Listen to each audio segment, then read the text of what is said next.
கடகராசி அன்பர்களே, உங்கள் ராசிக்கு 2ஆம் வீடான சிம்ம ராசியில் சூரிய பகவான் ஆட்சி பலம் பெற்று புத பகவானுடன் சஞ்சரிக்கிறார். எனவே பணப்புழக்கம் அதிகரிக்கும், குடும்பத்தில் மகிழ்ச்சி நிலவும், உங்கள் வார்த்தைக்கு மதிப்பு அதிகரிக்கும்.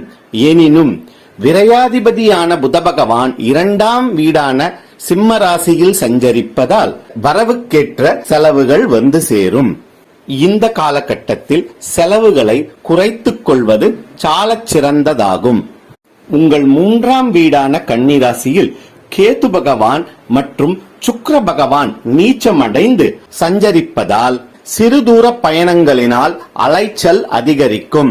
வண்டி வாகனங்கள் பழுது பார்க்க நேரிடும்.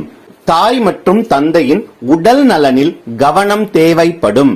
அனாவசியமான பொருட்களை வாங்குவதை தவிர்ப்பது